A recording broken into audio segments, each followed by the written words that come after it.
The next session we've got is Petra Hakansson, who's going to talk to us from Guardian Angel Safety about communications and coordination during cyclone and floods. Please join me in welcoming her to the stage.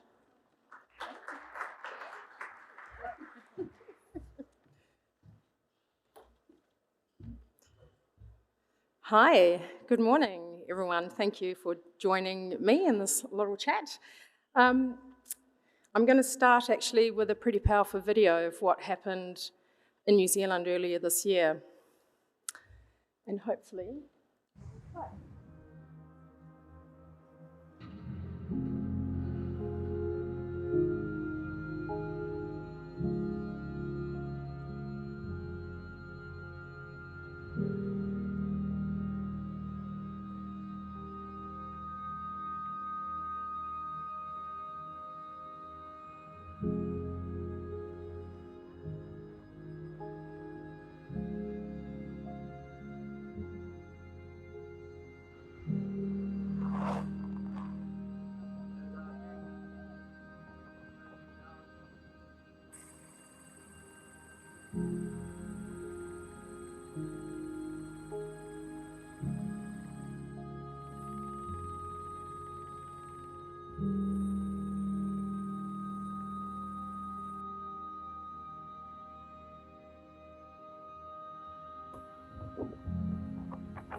I'm going to stop it there because it's too long and I haven't got enough time to play all of it for you, but I find it devastating to watch.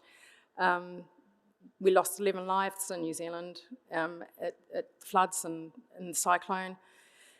We had a lot of clients. Guardian Angel provide satellite-based communication systems with monitoring and response. And we had a lot of clients who were affected, and my team had to work really hard over those few days to send out our spare devices to people, give last-minute update training to people, help them make sure that the systems were set up right. It's the first time in the life of the business where it's truly been tested in a real-world scenario, and there was a lot of learnings. And so one of the things I wanted to make sure we captured what was those learnings from all of the agencies that we were working with, but also for us as a supplier of how we can perhaps be better prepared next time. And what we can do to add more value to our clients. So I'm just going to briefly take you through the solution that was in use and how it came to the forefront during this event. So we have a software, we use Garmin devices for Iridium connected communications. And I'll talk to you briefly about Starlink and why Iridium and Starlink are not the same. We have them on a software platform called Everywhere, which is where a lot of the power and the solution lies. The learnings for us, one of the key learnings, was to ensure that key staff who are coordinating teams are actually really understand the value of the portal and everything that it can do, because in the portal they can create no-go zones and geofences, set up no entry and exit alerts, set up welfare checks that are automated so they can really, to coordinate in the field during a disaster is a bit different from the BAU of looking at people when they're working outside of cell cover. So that was one of the key things, is that we were getting frantic calls from people who are office-based going, we've got no power, we've got no cell cover, how do I make this work? And so we were giving last-minute trainings, which is not ideal, it's very stressful, but we were capturing all of that. And so at the end of it, we invited WSP, who's a client. They've got about 100 satellite devices of ours. Hawke's Bay Regional Council, which was one of the most impacted regions during the cyclone. WorkSafe New Zealand, and New Zealand Transport Wakakatahi. We invited them all to come along to a working group, and I invited a writer to come along to capture the information that we all shared, and it was really honest. It was really what worked and what didn't. A lot of the learnings are actually quite basic, but you know, in times of stress, people forget the basics, and so from our perspective, well, we've got a lot of things that we now need to do to try and support better. So training on staff, document your on-call response protocol. A lot of our clients, a lot of people were caught out with outdated information. People who were on the escalation plan didn't quite know what they were meant to do. So having that documented really clearly is vital.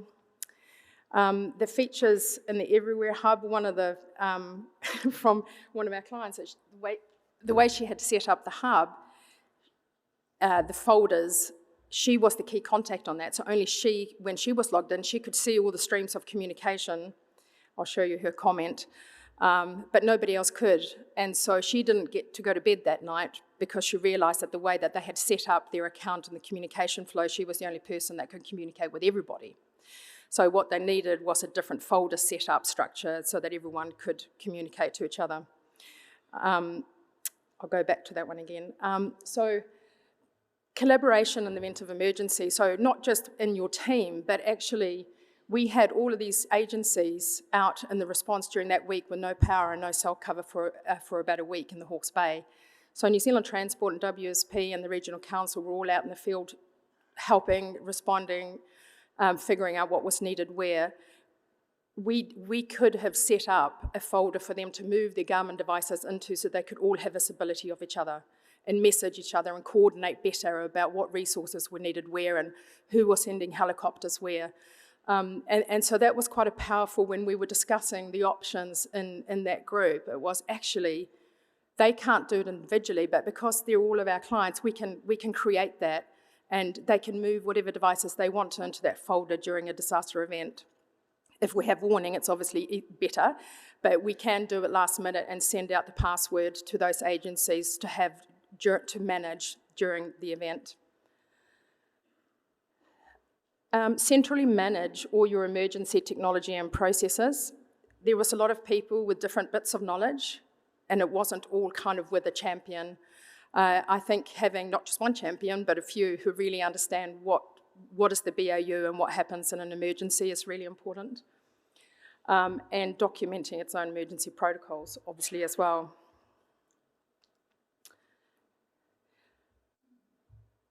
That's the one we already shared. So the hardware that we use is a range of Garmin devices. So having the right number of devices, one of the things was that the people in the office who are managing the teams in the field don't use the devices day to day.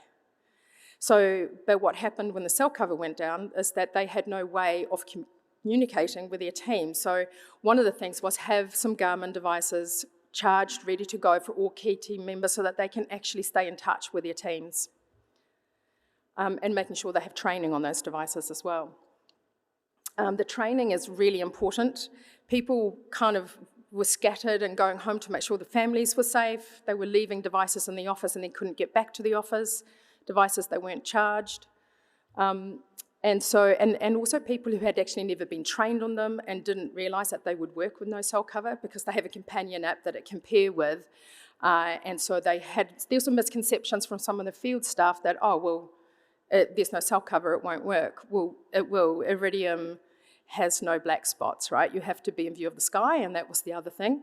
If you're paired with a companion app, it does have intelligent routing, so if you've got Wi-Fi, it will still work, but you've got to be by a window if there's no Wi-Fi, right? So it's got to see the sky. People forgot about that, so they hunker down at home, and they forgot that they could just leave the device in the window to get messaging through, and their managers didn't hear from them for days, so there was a lot of stress for people who they knew had devices, but those people had forgotten how they worked. So the training's important on a regular basis. Also loading key contacts, making sure that all the devices are loaded with the team number, the coordinators' numbers, civil defence details. Devices can speak to each other, and they can speak to other mobile phones if there's cell cover. but you need to have the key contacts set up. Having the right type of device also. The Garmin devices all have pretty amazing battery life, and the Mini is nice and small, so people like that. You pair it with a companion app, so it's easy to use. However, the Montana and the 67i have better mapping functionality, so checking who needs what is something that we can also help with, but it's an important thing, knowing who's got what devices they need. Actually, the new Messenger from Garmin, which has recently come out, also has reverse charging capability. So during that week when there was no power and no cell cover, you could connect your mobile phone to the Messenger device to reverse charge your phone.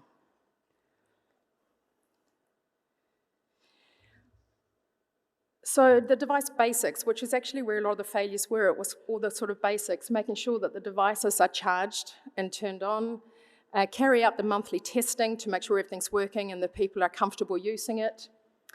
Key staff members need to have a device with them all the time. And, you know, weather events, as we know, we've heard a lot about the last few days, we don't get warning sometimes, so having a device with you, ready to go, and having key staff who might not need it day to day, but during an event they will do, making sure that they have a device that they can use.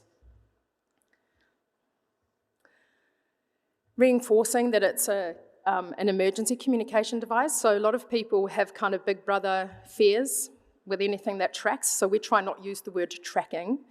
And we say that, we say, well, it's a safety device, it's a communication device, it will work anywhere at any time.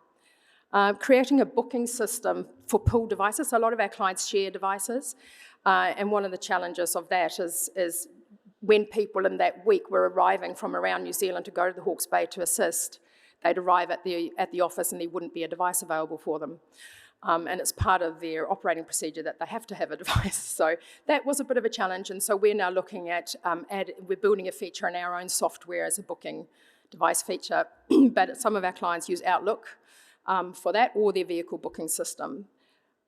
Knowing where your devices are, so having some good policy in place in terms of return to office, return to base after you've finished using the device. I'm trying to read that, but I forgot my glasses. Oh, standby devices, that's what that is.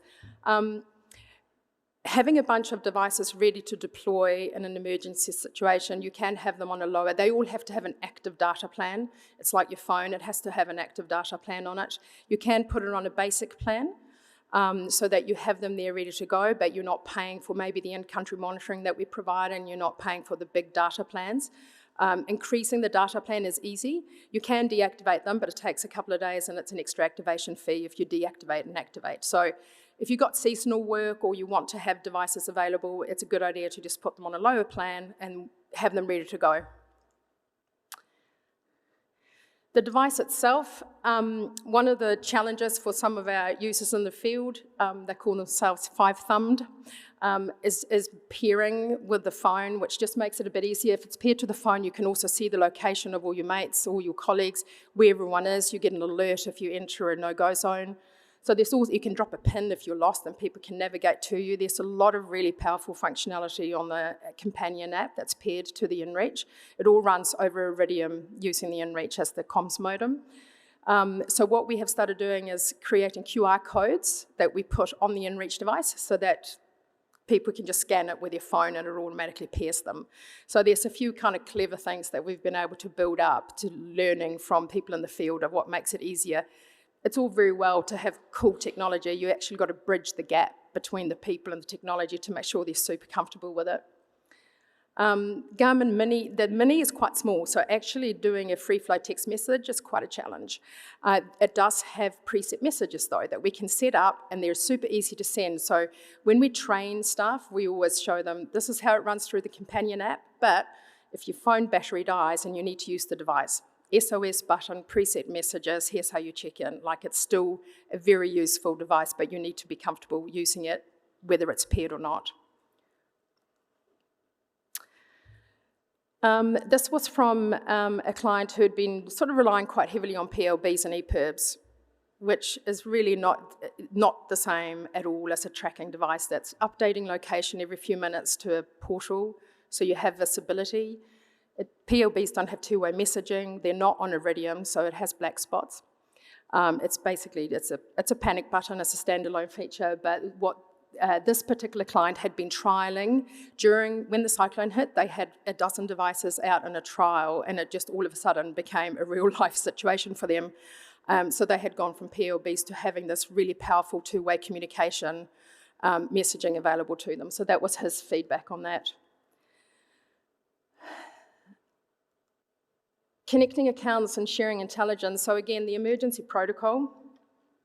A lot of people are on the escalation plan, don't always know what it is that they're supposed to do. So, you know, having a protocol during an emergency that maybe you want people to check in twice a day when something like that's happening, or you might want them to check in every hour. So you have a predefined protocol in place for if we hit a disaster event, you all need to check in every hour. And someone's in charge of creating no-go zones on the fly. So having that protocol in place, and for us, what we want to do is create that playbook for our clients and attach it to our software so it's ready at hand, laminate it, put it on the walls in the office, everywhere, so that during these times of real stress, they don't have to think too much about it, it's easy to follow it. We have a monitoring station in Australia and one in New Zealand. They're both A1 graded, so our staff understand the solution really well. So they also become a point of contact to assist during an emergency, and they can also act as backup for each other. So having a partner, a solution partner who can on the fly train people, help you make sure it's set up right, act as a backup, monitoring. So actually monitoring the individual as well who's out in the field helping other people in the community if they get into trouble, knowing that we are there to also respond and send rescue to them if they need it, is powerful. We have API integrations with Garmin, so we get the SOS alerts as soon as they hit the Garmin service in the States. And that's actually the only really safe, reliable way for monitoring to happen, because there's no emails or SMS reliance. It's an API alert direct to our response software here in Australia.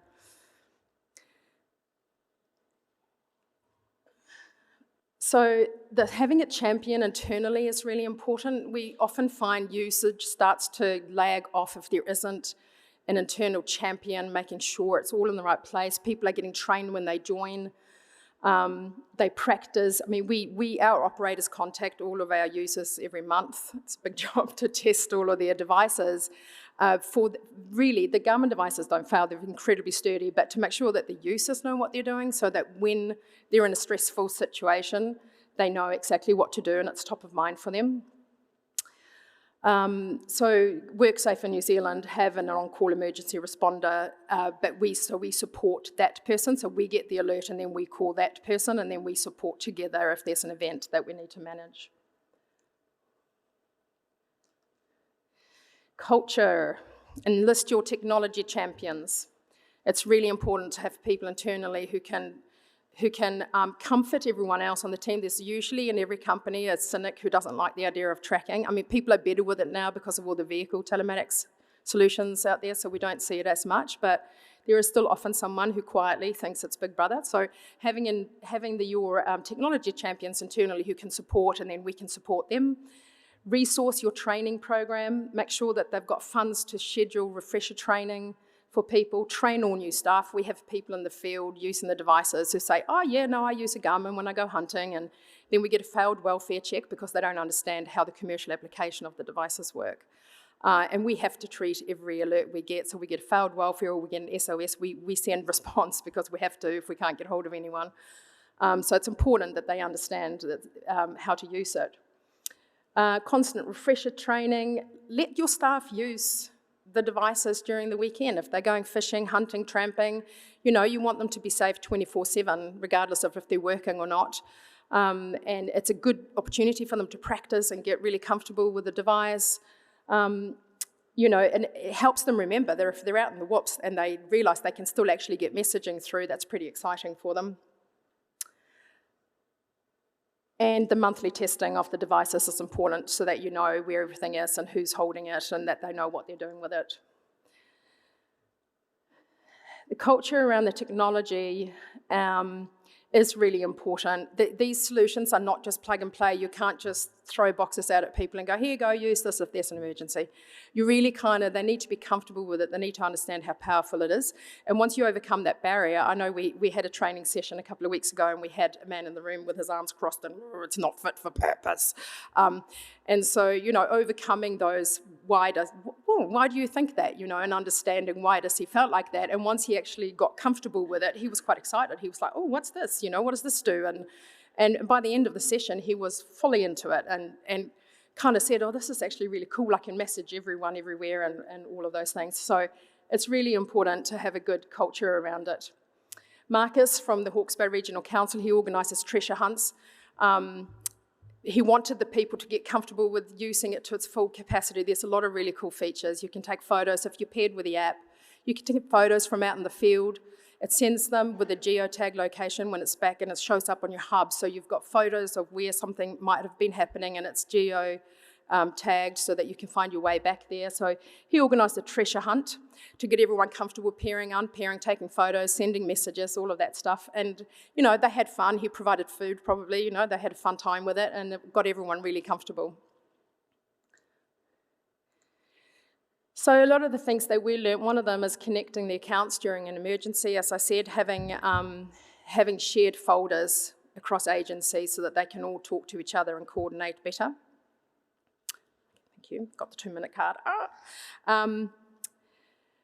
Global messaging, so the ability for us to send updates and alerts and reminders to all of our clients. We've got a few thousand devices out there, so if we can send one group message to everyone saying, don't forget to have your devices charged for this weekend, there's a storm coming or wherever it might be, there's opportunity for us to engage more as well as a supplier. Making sure refresher training is scheduled in every quarter, every 6 months so that it doesn't get forgotten. We're developing a playbook for, a lot of our clients use the devices every day, but developing a playbook for this is what you do during a disaster event. The device booking system is something that we're going to build in our own software. We've got a client portal where all of our clients' data is encrypted with a full audit trail so that people can move devices around, change the escalations. And one of the features we're looking at in there is to build a booking system. We are about to release a Safe Trips feature for one of our regional councils. They've actually funded the build of it in our software, which will add a lot of value as well. I wanted to quickly, these last 2 slides are just very quick because it's topical. Land-based infrastructure. Mother Nature doesn't much care what's in her way, as we know, when she comes trawling through. So the satellite networks are not land-based, right? So they just doesn't care what's happening down here. It is the only real super stable and reliable communication system during these events. A lot of the cellular networks have, they rely on power, they rely on so many other infrastructure pieces that might get taken down. And then Starlink, which is the comment that we get a lot of. Mobile phones are designed for smooth handovers between towers. So trying to get a mobile phone to hand over to a satellite is a lot more complex. There's a lot of unknown yet. It's like they'll be using swarm technology, we assume, but so there's a lot of unknowns about it. It's not really real as yet in terms of it being out there, but some of these things are technical, are my assumptions, and some of it are definitely technical knowledge things. Also, when you're coordinating events or remote workers, you want that software that's backing up the breadcrumb trails, the welfare checks, the geofences, and also mobile phone batteries cannot handle constant tracking and updated location. This is just showing Starlink is low-orbiting satellites and Iridium is high-orbiting satellites. So you see the gaps between the orange lines. Those are, while Starlink is quite instantaneous, if it's got line of sight, and there's the satellite right there, it will go through quite quickly. But this company here did a comparison. They sent messages every 15 minutes for 8 hours to Swarm and to Iridium. Because of those gaps in cover, while some of the delivery time was really fast, the actual average delivery time was, you see there, the average delivery time was 39 minutes, 44 seconds. And Iridium was obviously a lot faster. The satellite on the left is the Swarm's, they're called microsatellites, so obviously a lot less bandwidth. And the Iridium one is the one on the right. 860 kg one. Iridium has forwarding technology as well. That's why they don't have black spots. So if the satellite picks up a message and it can't see the land-based station to ping it back, it will forward it to one that can. So that's how it creates that network. So if you want the full report on the cyclone, it's uploadable on our website, and we also have some printed copies here. So please do have a read of it. There's some really, we hope it will help the industry to plan and prepare for next time. And I think we've heard a lot about working together more. So that's what we're also hoping to do. Thank you.